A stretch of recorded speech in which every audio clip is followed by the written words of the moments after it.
Hello everyone, it's Andy Glenn here, welcoming you all to another Sharks TV podcast. And it's just been announced in the last hour or so, Sharks' brand new sign-in. It's only Joe Coulter. Joe, nice to see you. Nice to see you, Andy. It's good to be here, mate.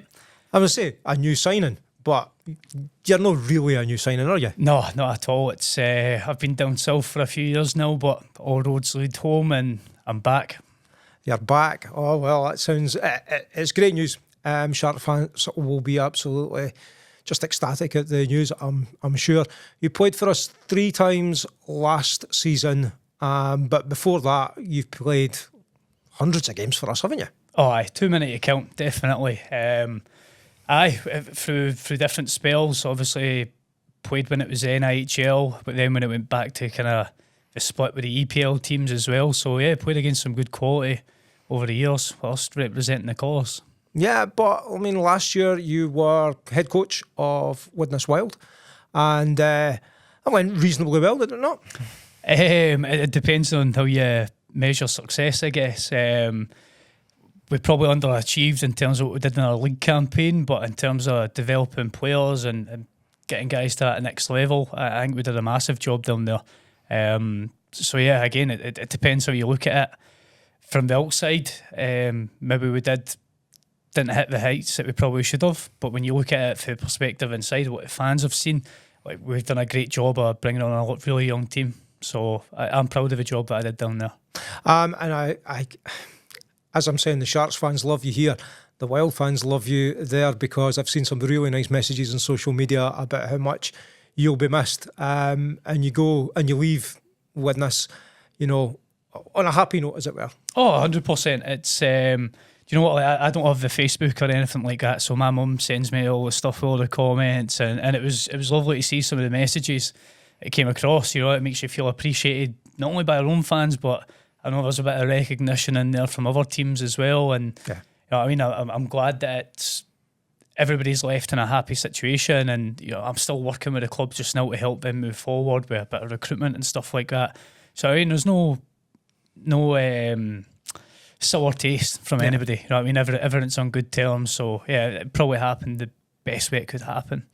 I mean, Sharks fans will have taken note of Widnes in the last few seasons. Well, obviously because we were in the same league as Widnes for a period of time. 2, because you went down there and you've obviously been a fan favourite here. And I still, even last year, I was still seeing Coulter jerseys round about the rink as such. But also there was a whole lot of youngsters on 2 ways with the Wild last season, and you did say you were really proud of the development you've had of those players. You want to tell us about some of the youngsters you had at Widnes? Obviously Kyle Crufts, no stranger. Anybody that's watching is going to know who Kyle is. I know that the Solway 19s here, they got quite a bit of following from Sharks fans, which was great. They'd come in early and watch the 19s play. So the likes of your Owen Ray, your Bailey Thompson, them boys as well, they've came on leaps and bounds. A little story about Kyle. The first game he actually played for us, he scored an overtime winner. And I went over to celebrate with him. And I was like, how do you feel? And he's like, I've never played overtime before. Was that his first time playing overtime, and he scores the winner. So it was just good that we could give them kids that opportunity. And when you do give it, you expect a little bit in return, and they delivered every single time. So they were massive for us. And like Owen Ray as well, he played 20 games, I think, in total. He got awarded the Fans Player of the Year. Which says a lot. So it just shows you the impact these kids are making. Bailey Thompson playing top line minutes for turning 16 a couple of months before. I mean, so we gave them that platform to express themselves, and like I say, they delivered. Well, you gave them that platform because it benefits those players, but it also benefited the Wild last year, didn't it?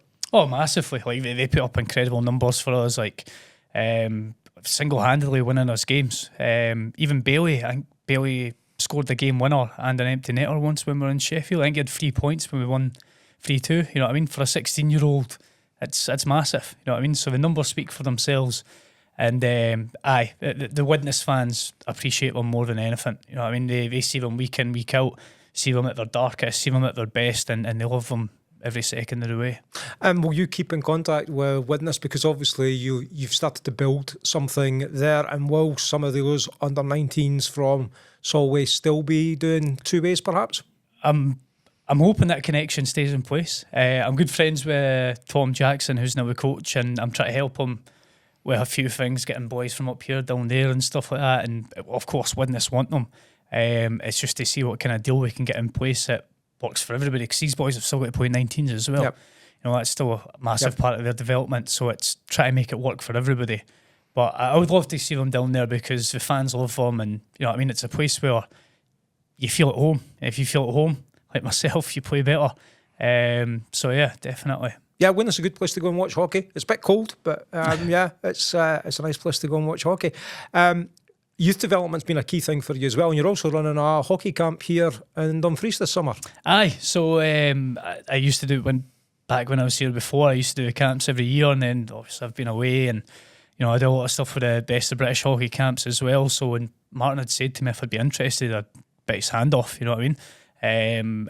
I just love seeing young talent, and especially when you've got one for a full week, you can see them on a Monday and they're at this point, and then you see them by the end of it, and you know, if you've maybe achieved a couple of goals that we set out over the course of the 5 days, and it's just good to see that improvement.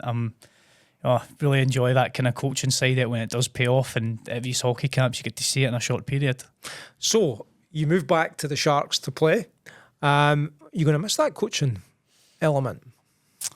Well, what I will say is it's tough being a player coach. It's there's guys that can absolutely excel at it, and I don't think I did a bad job, but I do feel like you almost give up a little bit on the playing side of it. You know what I mean? You don't really get a rest because after you've been on the ice, you're constantly observing. You know what I mean? It's what was important for me was I had a team of coaches down there that helped me a lot. You know, being able to identify certain things on the ice, off the ice, but it's just you never rest. So I look, it was an enjoyable experience. And again, I don't think I did a bad job, but it does take a lot of toll. Try to coach the team and then try to play it, because you've got to be almost like a perfect example. You know what I mean? You're trying to preach one thing and then you're making mistakes. You know what I mean? So I was almost probably quite a cautious player at times because I knew that I had to be the model example. Yeah. So I'm excited, very excited to come back here and kind of let my hair down and be a bit more creative and have a bit more impact on the playing side of things. So I get what you're saying. I understand what you're saying. What would you, is your ideal job still playing, or would you rather be full-time coach? Full-time playing. Full-time 100%. I'm still a young guy. I might look old, but I've got a few years left in the tank, and you know what I mean? I would hate to go into full-time coaching now and watching and knowing that I still had a few years left where I could make an impact. Be too frustrating, surely, sitting on the bench watching when you think you could go out there and influence a game. Oh, aye, 100%. That was, you know what I mean? Maybe, in fact, I'll put my hands up straight away and probably did make a few bad coaching calls because I felt like I could have more an impact playing. You know what I mean? I just try to separate the two roles, but you're in one body, you know what I mean? It is tough, but 100% I'd rather just be playing. Like, I do enjoy the coaching side of it. You know what I mean? Like, when you say you score a goal by design, or, you know what I mean, something you've worked on that week's came to fruition, that's just massive. You know what I mean? Watching it all kind of come full circle, but at the same side, when it's not working and, you know what I mean, you feel like you could have more impact in other areas, like, just excited to come back and play. All right, so what would you rather? Have a goal that you've designed as a coach that comes off and play somebody else scores it, or would you rather just sneak a winner as a player? What would give you more joy? Oh, see, that's a completely different question now. Don't get me wrong, it's great getting a game winner, and sometimes that comes to a little moment of magic. You know what I mean? Yeah. And you're kind of pulling something out of nothing. But when you've worked on something that week and, you know what I mean, you've executed it to the T, that's very satisfying.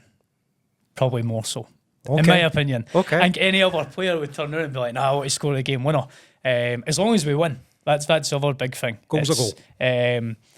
But yeah, you know what? Like, people probably think I don't like scoring goals. But I do really enjoy scoring goals. But one of the boys had said to me last year, like, why do you never really celebrate when you score? And it's, for me, like, scoring in the game's just part of the game. You know what I mean?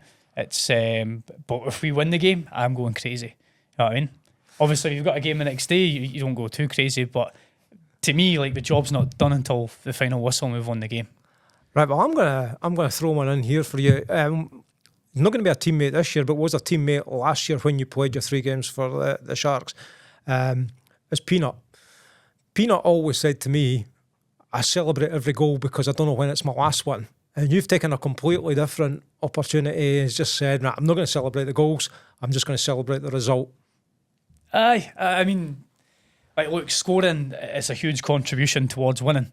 You know what I mean? But I feel like you're at your most fragile point after a team scored, because emotions are high, emotions are low on one side. You know what I mean? It's a very dangerous moment, and I feel like we've got this sort of expression in the room where you don't get too high and you don't get too low. Yep. So it's just that, try to stay composed and, you know what I mean, just ride it out, and yeah, don't get too high, don't get too low. I like it.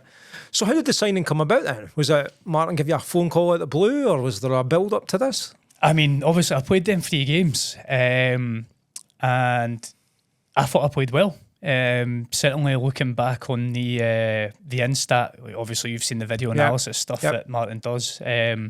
Watched it back, and do you know what? I looked like a different animal compared to what I play for Widnes, and people have said that to me. You know what I mean? It's very different, the step in the 2 levels, and I feel like I'm more suited for playing at this level. I think I need to play under instruction, I need to play in systems, I need to play at high intensity. Like, I feel like that's where I'm at my best, and it's tough to do that for 60 minutes in the league below. Don't get me wrong, the league below is fantastic. There's some very talented players. There's players in that league that I think are too good to be in that league. Mm-hmm. But it's the depth in them teams as well. You know what I mean? Like, you're not always going against the best of the best. So you've seen the quality here. Yeah. You know what I mean? Some of the teams' third, fourth lines are ridiculously good. You know what I mean? So you just don't get that kind of breathing room, and you have to be on it. You have to be sharp 460 if you want to win. Whereas down there, it's, you know what I mean, the kind of top lines are good, but then it kind of falls off a little bit after that. And I just feel like I've got a couple of years left in the tank, and I want to spend it at the highest level that I can. Absolutely. So was it after those 3 games that Martin said, we'll want you back? That was even the question. No, don't worry about it. So I spoke to Martin after I'd played them games, and, you know what I mean, I spoke to Martin, spoke to Jamie, spoke to a couple of fans around about here as well, and they said that I looked good, that I should still be playing here, and then it got the cogs turning. So yeah, we had a couple of conversations on whether we could make it work. Obviously, I've gave up quite a bit to come back home. You know, I had a really good career down there, had a head coaching job as well, but it's I think just coming back home, and, you know, I mean, my mum and dad can watch me play every week. My niece, she'll be buzzing that I've just mentioned her on this as well. So well done. But I mean, just playing in front of my family, my friends, you know, the boys I grew up with, and then just being in the trenches with them boys again. You know what I mean? Guys that I grew up with, Kersey, Stents, you know what I mean?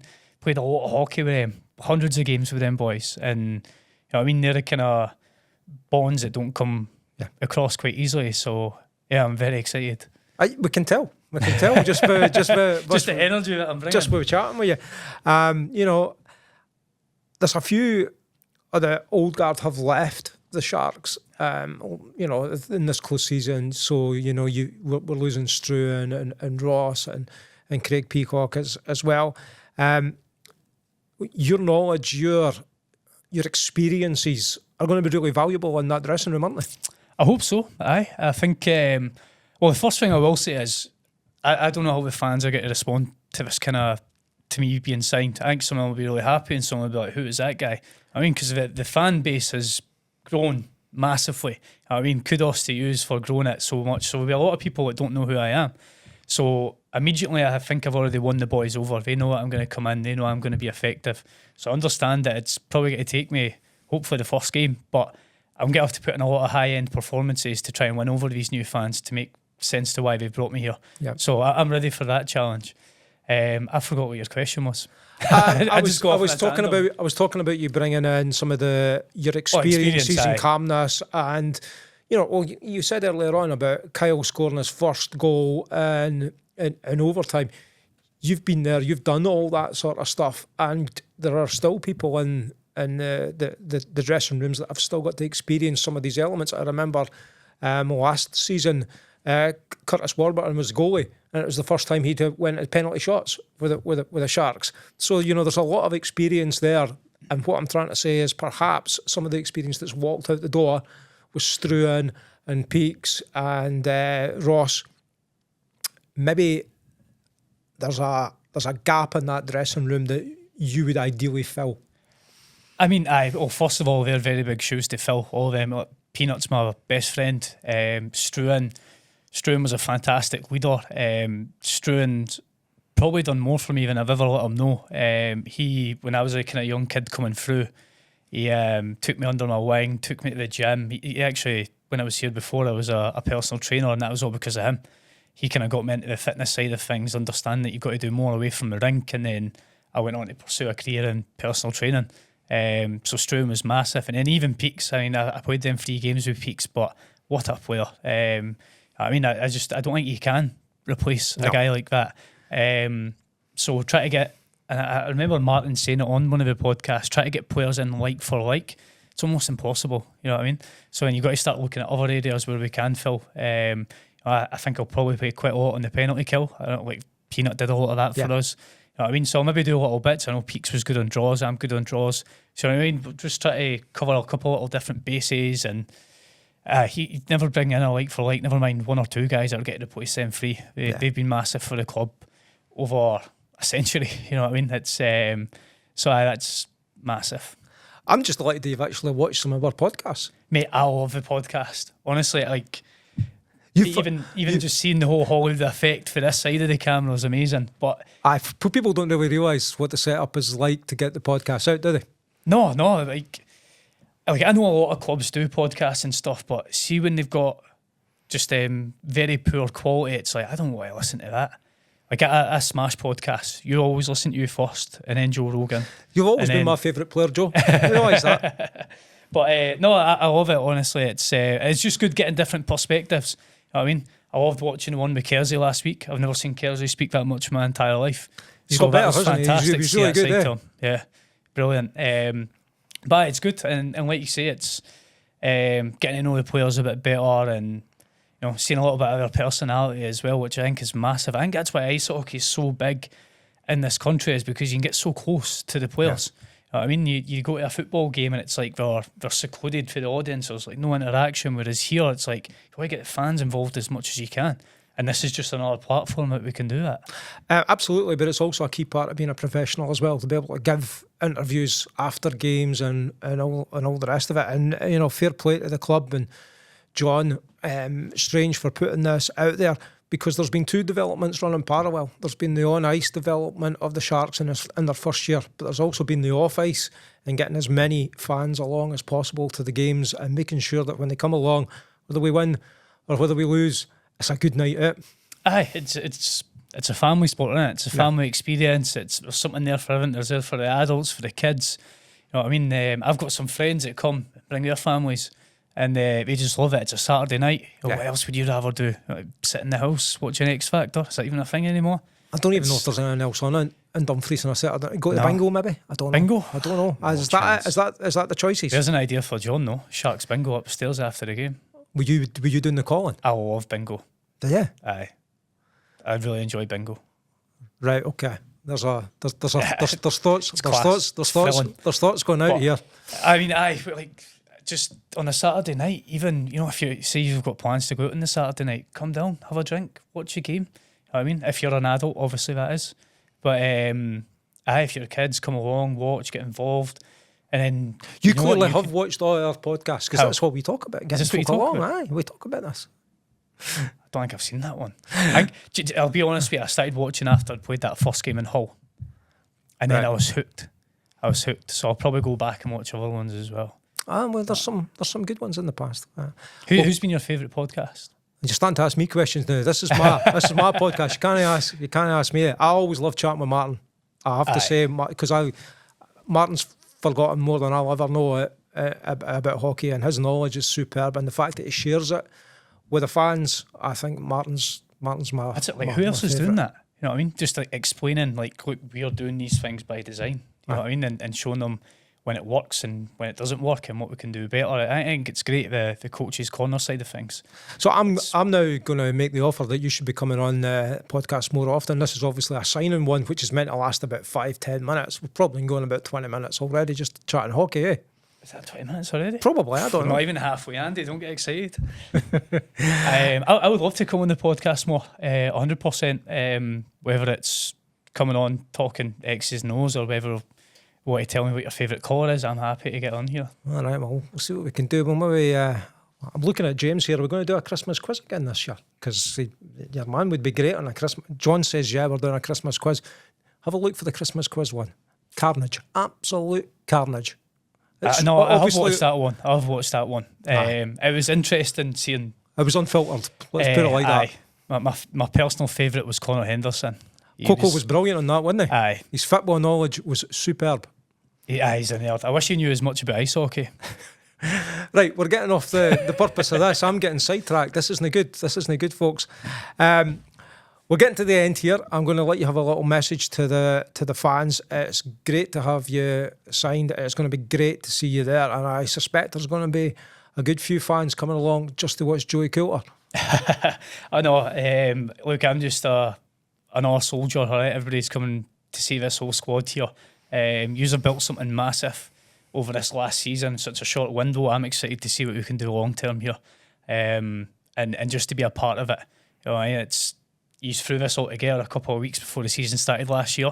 Now we've got a proper run up on it, and I'm excited to be here. That's why I came. I never just came because of one or two things. All right, I looked at the kind of project as a whole, and I know this club's going places. I know that this club's got to be competitive, and this club's got to want to win every single game. And effectively, that's why I'm here. I want to try and help us win. I want to see us with silverware at the end of the season. Predictions for this season? What's going to be success for us? Get to win every single game. You did say you looked at the socials. Are you looking at some of the other teams there? Aye, we'll get to win every single game. Right, look, hey, this might not age very well, all right? And, you know, whatever happens at the end of the season, but I'm here and I'm going to try and help us change that mentality that every single game you turn up to, you're going to win. You know what I mean? So until we lose a game, in my head, we're going to win every single game. That is my kind of thought process going into it. And I'm not going to predict anything other than that. You know what I mean? What's the point in turning up unless you get a win?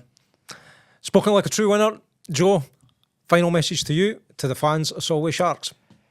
To the fans, buzzing to be back in my hometown. A lot of old faces I'm looking at forward to reconnecting with, but even the new faces, make sure you get up here after the first game, come introduce yourself. All right, we're on this journey together, let's do it. Fantastic, Joe. Thank you for giving that message to the fans, and thank you everyone at home who's taken the time to watch this. Don't forget to like, share and subscribe to the YouTube channel. We totally appreciate that. But this is Andy Glenn saying cheerio.